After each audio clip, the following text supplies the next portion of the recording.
Boy, what a first-class room for a first-class Rotary Club. This is really nice. I like what you've done with the place. All those noises we heard in the fall with the screwdrivers and the drills and all that, it's really, really something. Jim Kennedy has our invocation and pledge. Good morning, everybody. Morning. Will you please bow your head with me? Let us pray silently together, each one of us, according to our individual beliefs. Let us offer thanks for our food, blessings for one another. Let us be a source of hope for those in need and contentment for those who are lonely. Let us give gratitude for our opportunity to serve Rotary. Let the feelings of love, kindness, and a well-directed yet gentle spirit always be reflected in our actions.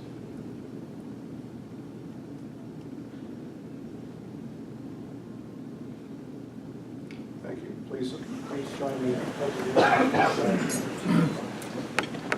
I pledge Allegiance to the flag of the United States of America and to the republic for which it stands, one nation, under God, indivisible, with liberty and justice for all.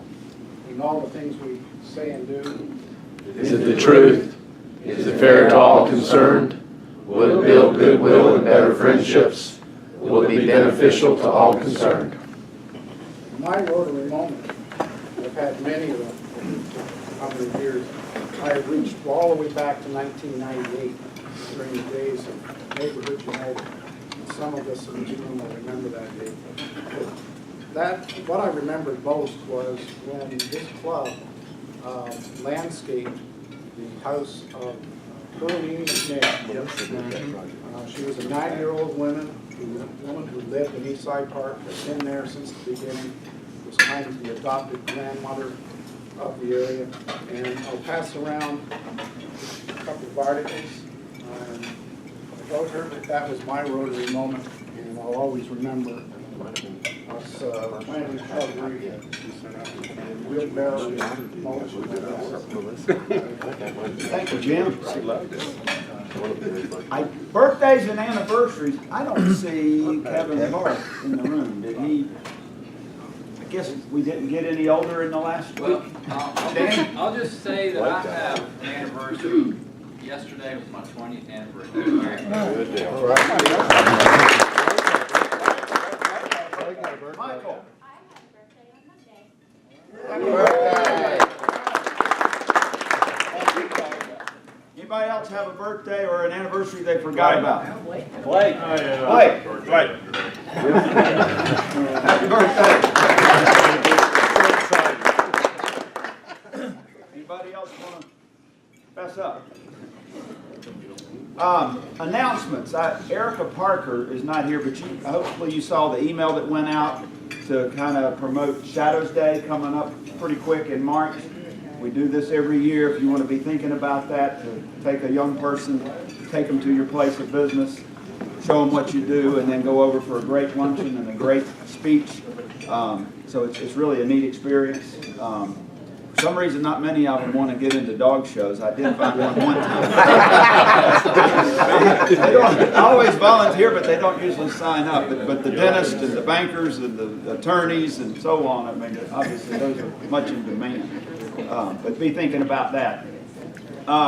Any other announcements from the floor? Beth? I have a foundation announcement. Mike Conrad and I were talking a little bit about this morning. If you're a new member, go on the Rotary Foundation website and make sure that you have pledged your $1,000 in your will, in your estate, that's required as a club for us to do. It's very easy to do. It just takes a few minutes, and it's on the Rotary Foundation. It's on the RI site under Rotary Foundation. Is that Yeah, I think we better get the forms. Probably easier to do than. Okay, and we'll work on getting the forms. But if you want to go ahead and do it online and get us all legal, that would be. No, you don't either. It's just a letter of intent. Yeah, it's just a letter. It's just your intention. You don't have to. Can you clarify the last 2 weeks on attendance? The last 2 weeks? Since we're on the school delay? Was there a school delay last week? Yeah. Was there? Okay, good point. I'm just asking. Now my kids are grown up. I don't know what's going on with school, but our club good point. Our club policy is we mirror the Guilford County schools. If they are late or they're closed, then we technically don't have Rotary that will be required for attendance. However, we have to give the O. Henry a 3-day notice about this breakfast. So obviously on Monday, you don't know, sometimes it's going to snow on Wednesday. So the food will be here. It counts as a makeup. You know, please come and enjoy it. But if you're not here, you got to be home with your kids. Then you're not counted. It's not counted against you. So it's today. Did they have school today? Yes. Yeah. They did today. The last 2 Thursdays. The last 2 Thursdays were not. On delay. Okay. Delay. Okay. That's why I was curious. I thought, and I had talked, Mike. I talked to I you. don't know. I didn't think so. About 3 years ago, the winner of the That was the controversy. Started at the top. Right, that's what I understood. That we basically did whatever the school system was doing.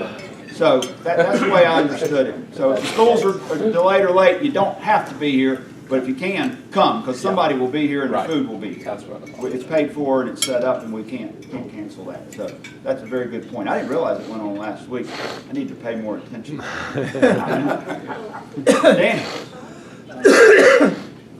I was meeting with Ann Jones from Camp Carefree, and so I have a few ideas of what she'd like to have done for a service project this spring, and I'll put it out.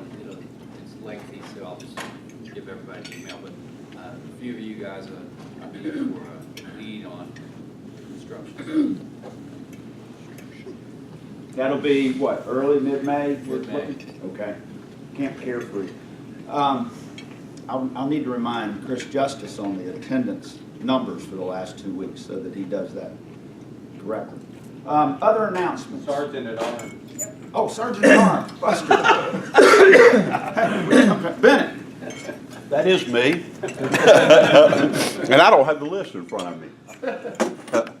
But does Dan have that? No, I think it's sitting out front. How about if I go get it? I can't follow you out the This is door. on-the-job training. Oh, and we're also like the school systems, and our leaders get no raises this year. Sergeant at Arms back. Melissa Nelson from the Summit Club is visiting. Don Brady from the Greensboro Club.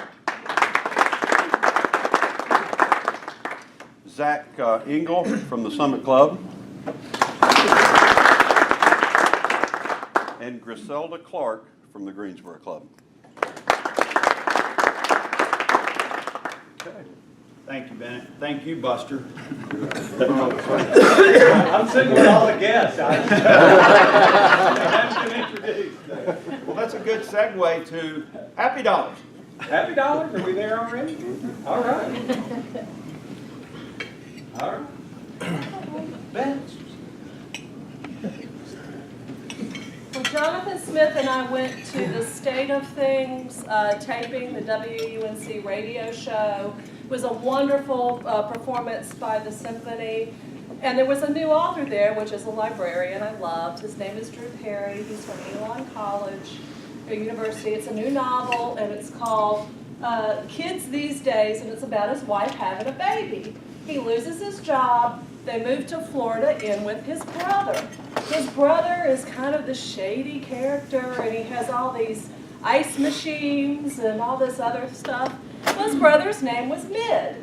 So afterward, Jonathan and I walk up to him, and we're asking him about this character, and the character's name is Mid Middleton. So I was hoping Mid would be here today, because he has an alter ego in Florida who's a little shady. So I'm going to have to read the book to get all the details, but just wanted to let Mid know he has an alter ego and a novel. So.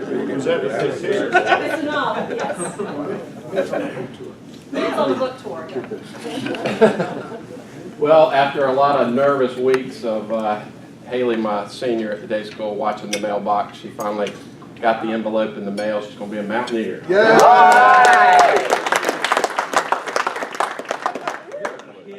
old enough Good place. I can't believe that. I remember when they were like this tough. They're going to college. I know. Oh my God. That's right. This is terrible. It's a terrible development. Well, actually, Drew Perry had never met Ed Middleton, but it turns out that Drew's wife went to Mid's wife to have her hair done. And so he was just going down a long list of names, you know, trying, you know, I guess like you pick baby names. He said, Middleton, I like that name. And the character in the book was, he thinks he's like a Coca-Cola representative, but he's really a low-level crime boss. Once he gets moved in there, so we'll have to fill. My real happy dollar this morning is just a moment of joy I felt driving back I-40, 540, I-85 out near Replacements Limited. It was after dark and the sky just like lit up with this huge horizon-sized sign that said Children of Vietnam, celebrating 15 years. And just the pride that I felt for our Dan Quinn.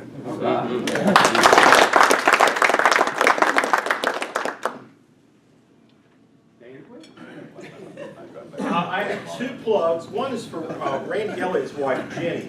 I had a bunch of junk, and Jenny was literally in a pile in my warehouse. And Jenny came in and logged it all, and I don't know if she Craiglisted or eBayed it, but I think I'm over $5 grand now on the junk that Jenny has sold for me. Wow. So if you want to get some stuff out of your garage, check out Jenny Elliott's. Wow. And the other is, you guys know that my youngest, Katie, hideous looking child.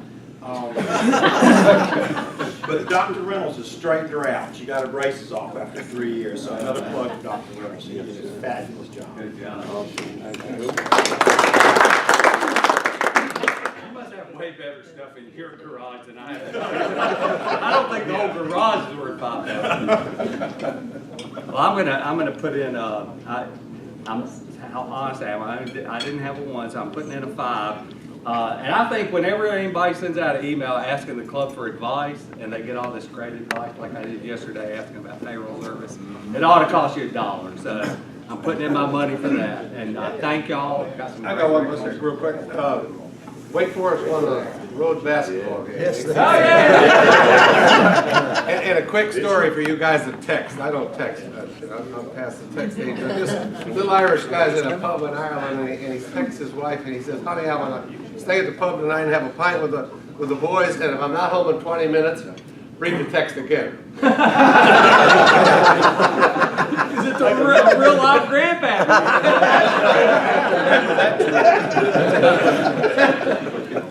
Well, I will tell you, grandpappy, when he was a bit younger, he attracted the attention of a North Carolina state trooper due to the fact that he was traveling down Interstate 85 at a very high rate of speed. And he got pulled over, and grandpappy immediately jumped out of the car and ran back to the patrol car, and the guy was a little surprised.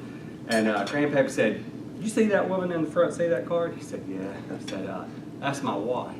He said, "You see that woman in the back seat of that car?" He said, "Yeah." He said, "That's my mother-in-law." He said, "She's been visiting with us for 6 weeks.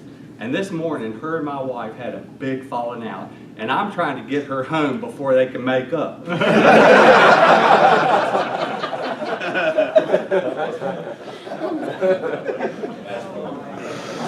It's a true story. All right. One of it is my favorite Rotary meeting, our favorite speaker. We have a new member talk, and today is especially a special new member talk because Tom Richardson and I grew up together. So if he talks about his past, I'll be able to validate all of it. And as Ben Bracken and I would know, probably most of it isn't suitable for discussion at a Rotary Club.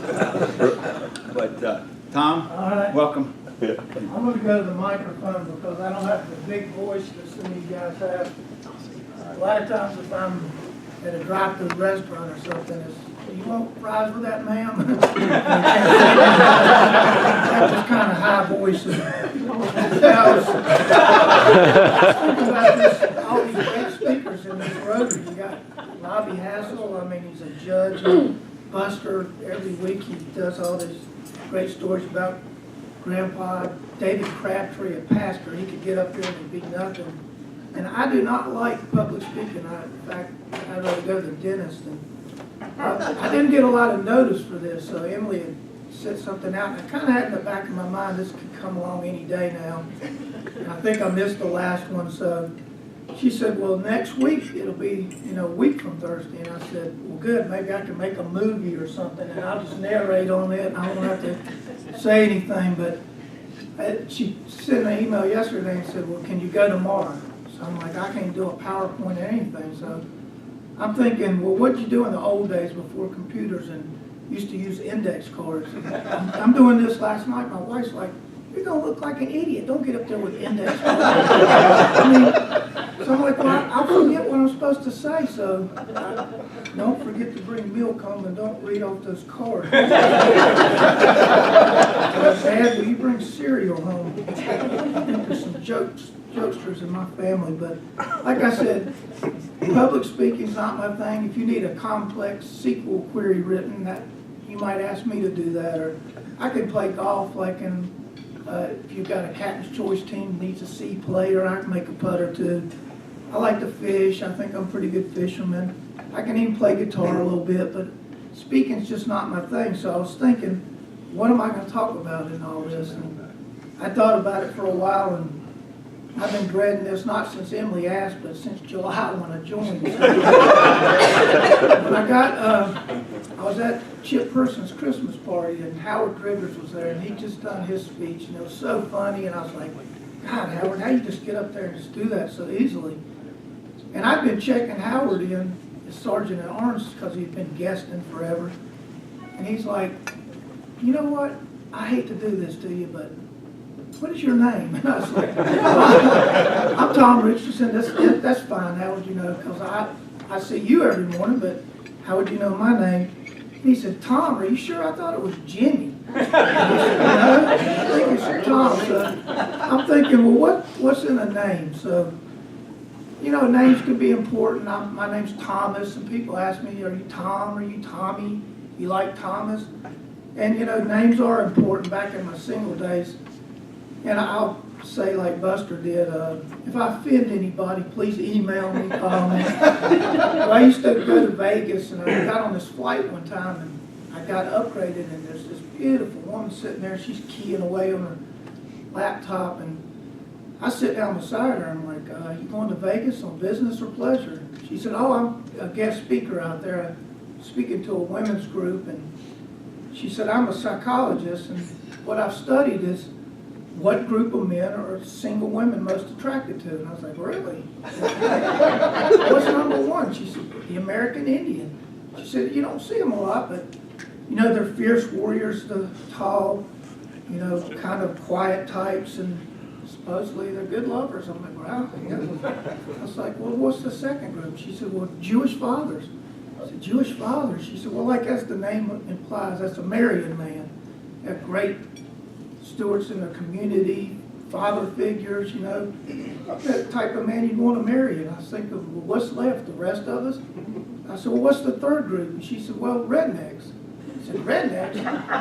She said, well, girls, they like to have fun, rednecks like to party and stuff, so rednecks is the third group. And she said, I've been talking away, I hadn't even met you. What's your name? And I said, Tonto. Most of my friends call me Bubba. I am a native. I have some Native American. Anybody native Greensboro here? Anybody Native American and rednecks in the grill? But I grew up in Greensboro. I haven't lived probably 5 miles from where I was born at any time. And when I was younger, this is kind of sad, but don't anybody get sad, but when I was 5 years old, I had kind of an older brother and sister, a good bit older than me, and a 2-year-old younger brother, and my father died. So we had 4 kids, and my mother, is a widow. And I grew up in this neighborhood not far from here in Quaker Acres with Bennett and Bobby. And if you look down on it, it looks like a cube. It's just a perfect rectangle with a little tail on it, and we call that Homan's Hill. And we used to go sledding there at night, and we had this great neighborhood. A village raises a child. And so all the people in the neighborhood, they looked after me and my little brother, I was this skinny little kid, real quiet. And all the people just wonder if I even spoke or not. But they were always feeding me. Bobby's mother would be like, Tommy, little Tommy, get in here, you need to eat. Bennett's mother was always Tommy, and everybody, you know, I was little Tommy. So back then my name was Tommy, and I was just this quiet little kid, but everybody was so nice and everything. I'd show up on people's doorstep and just stand there till somebody said, Tommy, get in here, and you need to eat something. So I grew up and I was always real short and small, and I go to high school. So this friend of mine, he talked about his name was Booker, and he talks me into playing JV football. And I'm like, oh my God, I'm skinny, and I can run a little bit, and I can swim, but football. So back then they would do these 4-a-day practices, and we would actually stay at the school. So you would go there and camp overnight and stuff, and there's these big guys, Charlie Michaud and all these big senior players were mixed in with a varsity. And so none of them knew me, and I was just like, I just stayed out of their way. And so we'd have to practice with them, and I was scared to death. But we had this coach, and his name was Bill Hollifield, and he was Cherokee Indian. And some people called him Spot, but you didn't say that where he could hear you. Great big dude. He played for Guilford College. He was legendary.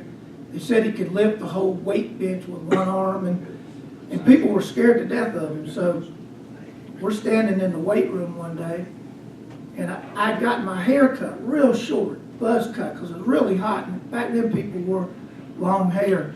And he walks over to me. I didn't think he knew me. And he's got this real buzz cut, and he rubs his hair, he rubs my head, and he goes, this boy dares to be different. He's a Lone Star. He's Lone Star TR. And I'm like, what are you talking about? And all these people, this nickname stuck. So there are people from my high school today who don't know I'm Tom Richardson. They know I'm TR. And if I saw Charlie Michaud or a couple of people that were seniors then, they would say, what's up, TR? What you doing? So I wasn't any good at football, but I got this lucky nickname. So that was my second one. So I moved on to college, and I kind of started signing my papers and stuff as Tom, and I shortened it down, and that's what I became mostly known. And I met a couple of people playing golf one day, and they asked me if I'd be interested in the JCs, and I said, well, what's the JCs? They said, well, they put the GGO on, you know, the big golf tournament. So I said, okay, I wasn't much of a joiner, and I joined up and got all involved, and this club had 1,000 members back then. It was a really big social club, and they put all these parties on, put on the tournament. I chaired the Christmas parade back in 1999, and it won like a national award and stuff, and I was real involved. It was real political. Back then, the president of that club would appoint who would be the next chairman of the GGO. So if you got on the board or something, they were like, you started getting people asking you, who are you going to appoint for general chairman? I'm like, shit, I don't know. So it was such a big club, though. 50 or 70 people did all the work out of these 1,000 members. The rest of them just showed up for the parties. But it was a great social thing. I met 2 wives in that club.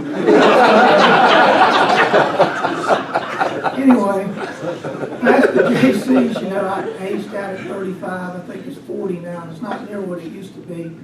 But I didn't go on to be president or anything. I just kind of did a lot of stuff in the golf tournament. So as an adult now, I still consider myself very quiet. I'm not a real chit-chatty person, and I don't know if that's from my childhood or just my nature. I'd rather write than talk. I write some, and I've written a couple things and did a couple magazine articles about kayaking and stuff.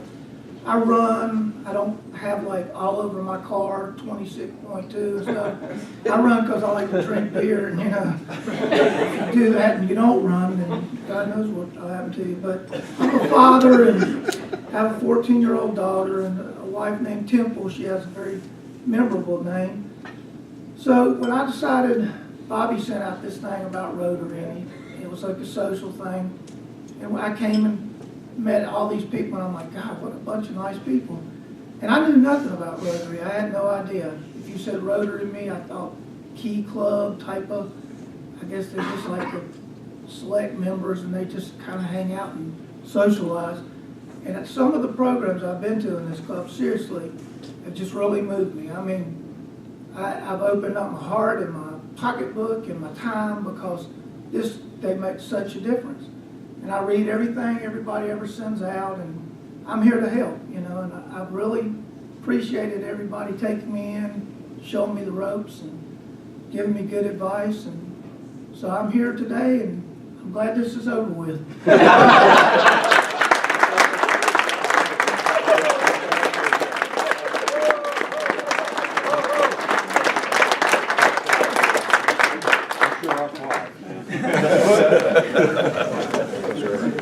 Good job for somebody that's quiet. That's awesome, Tom.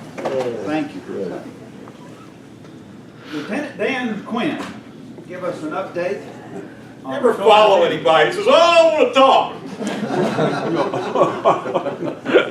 I'm not going to say all this, but I wrote a bunch of notes. I don't need a podium only so I can see what I was supposed to say.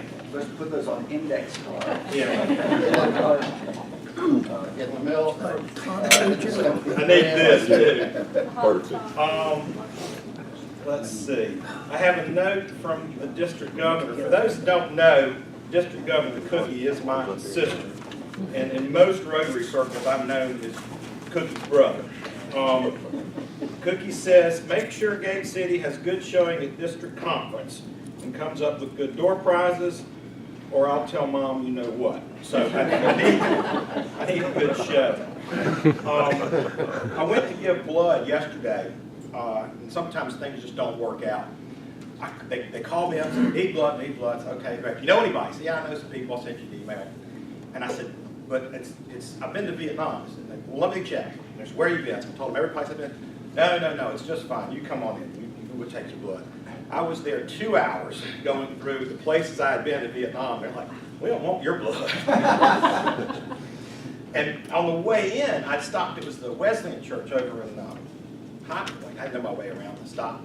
And there was a little girl giving directions. And she says, well, it's over in the such and such building. I said, well, I don't know where that is. And she gets out this aerial map from like 1954 or something. And she showed me whatnot. And I said, okay. I said, if I just go over to the red car, I can find it, right?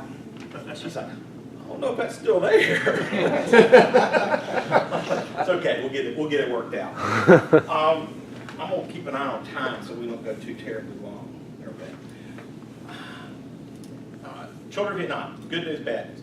Bad news is we lost our biggest housing donor this year because of the financial market. He gave a house a month for the last 5 years. So our housing program got hit. And also our joint federal giving campaign. Everybody that's, there's no nonprofit that didn't get tagged on that. So we've got some ground to make up. The tremendously good news is what Gate City has done for children of Vietnam. And I'll go back and sort of replay. The first project I believe we did was Mending Hearts. We did heart surgery for 2 children. Both, one is probably about 15 now, and the other's about 7. The child could not leave his house. Couldn't get off the sofa, couldn't get on the floor, on the mat. A year later, he was riding his bike to school. Wouldn't have happened, would have died if it wasn't for you guys. It's just, that's just what happens. I think our next program was, gosh, that one good. I'll probably get them out of order. Kindergarten. We built a kindergarten. Kindergarten cost about $15,000. Gate City got the money rolling. We pulled some others, completed kindergarten. What we do is we leverage the community. It would have cost 4 times that, but our staff goes and they get everybody in the community to come out and help build. So basically, we buy materials. The community donates the land. The community agrees to fund the teachers for bread. If you ever get a chance to go with Max or me or Jack to one of these programs, going to see the kindergarten opening is the greatest day of your life. There's 50 kids out there. They all dress up and sing. Then they give me speeches. So the kindergarten, this high, just come out and give me just, I don't know what the hell they're saying. Really cute. Let's, I got a note here about what I missed with these programs. Oh, Pigsty. Manny, stand by the microphone. Oh, okay, you can't hear me? It helps, yeah. Pigsty. Yeah, great. The district has agreed to pick up Pigstock as a Rotary social fellowship event. So it will become a district-wide event. We'll have it again this fall. Gate City made that event. Gate City won that event. And now it'll be a 52 club event, and all the proceeds will go to children in Vietnam. So, thank you for that. Wow.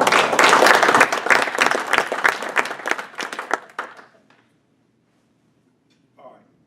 The big deal, and this just happened yesterday, the golf tournament, 2 years ago, we put together a district grant, and the criteria for the grant was very detailed. It can't be bricks and mortar, it's got to be sustainable, it's got to be complete in a year, and so forth and so on. So I went to my staff and I said, what fits this? And they said, we want to try something totally new. We want to get 25 of the poorest girls in the poorest school and support these children. So we drew up the grant, we received the grant, put the program in motion. The girls are in the 6th grade. They did fabulous. We bought their books, we bought their uniforms, we paid for their tuition. Some of them needed a bicycle to get to school, some of them needed a desk, we did all that. Their grades are off the charts now. In Vietnam, you have to have tutoring. The school's sort of like half a day. If you don't get the tutoring, there's no way you're going to get in high school, certainly no way you'll ever see university. I got to visit with the girls this summer, and it was the highlight of my trip to Vietnam. They were just delightful. They would tell me what they wanted. They wanted doctors and singers and teachers, and if you had asked that group of girls what they wanted to be a year ago, they would have had just no idea that they could be anything. And now they're all charged up about this. We sent them to the movie. I'm sorry, I have to talk like business for this stuff. If you don't have something in your life that's hard to talk about, you need to find it. We sent them to the movies and a restaurant, and I got a letter from every one of those girls, translated. None of them had ever been to a restaurant before. None of them had been to a movie before. None of them had been to the city before, and they lived 5 miles away from it. And it was like, I don't know, taking somebody to Times Square for the first time. They were thrilled, motivated, promised. They love me, they love Gate City Rotary, and promised to do their very, very best. So the opportunity that's come in the window this week is we have a grant from One Vietnam, and they offered if we can raise $12,500 by May 1, they'll match us dollar for dollar. So we're going to move our golf tournament up in April, take it out of October, and see if we can't put $25,000 away for these young ladies. What else? The girls. About the 8th grade in Vietnam, poor girls get pulled out of school. They go home, they take care of little brothers and sisters, and they begin to work. When they're 11th or 12th grade, they get married if they're lucky. Those lucky girls get married off and they work the rest of their lives as day laborers, making bricks or growing rice. The other girls, the girls that aren't lucky, just horrible things happen to. So what you guys have done for these 25 young ladies changes the world for them and generations to come. When I go back in January, we've got a whole program laid out for the girls. We've got a pay it forward thing. And what we're tasking the girls to do, once they've completed college, we're asking them to pick up and sponsor 5 girls through the course of their life. And we've got sort of an Amway drawing circles kind of multi-level marketing program. But we've extrapolated that these 25 girls, if they pull their weight and each do 5 girls and each do 5 girls, in 168 years they'll be able to support every single girl in Vietnam with school. Now, I know somebody said, well, that's really ambitious. I said, yeah, but what happens if it doesn't work? I mean, these 25 girls did it. If they move one other forward, yeah, it's a win. So I appreciate your support for these girls. If anybody ever wants to go, I'm not going back until January of 2016. But go with me, go with Max. Go see what happens. If anybody's got questions about children in Vietnam, I'll take them. If not, that's kind of it. For the matching grant, if we don't play golf, I'm assuming you'll just take cash. We take the blues. And the matching grant, actually the money has to go through One Vietnam. It goes to them, and they just double our money and send it back to us. So whether you sponsor the golf event, write a check or whatnot, we run it all through this other group, One Vietnam. Oh, I forgot the coolest part. We also picked up 3 new sponsors for these girls this year. Like I said, when we started this was just Gate City, and then we added the golf tournament. So the original grant was like $2,500. We've raised over $25,000 for them already. So this will hit 50. I initially figured it'd take about $138,000 to get these girls from the 6th grade all the way through university. So that's a college education for 25 kids and all their high school support for $138,000. And so we're, a quarter of the way there. 3 sponsors. Got this great doctor in D.C. We got the Vietnamese version of Justin Bieber. He's the biggest pop star in Vietnam. And this is my ticket to get some of you guys to come to Vietnam. Miss Vietnam is now signed up to sponsor these girls. She's going off to the Miss Universe contest. And she's signed up to help us out as well. I was in Vietnam about 5 years ago, and Miss Universe contest, it was June or July, they were having the contest in Vietnam in the summertime. And these girls were getting off the bus, it was 100 degrees, 100% humidity, in their gowns, having their picture made. It's like, when you're that attractive, you don't even sweat. Cool. Anything else? What is the question? I appreciate your support. George Economic appreciates your support. Yep. So the pig stock thing, is it going to be at the Coliseum or something if we're going to do it on such a grand scale? The other great thing about pig stock is I'm not going to be running it. I don't know.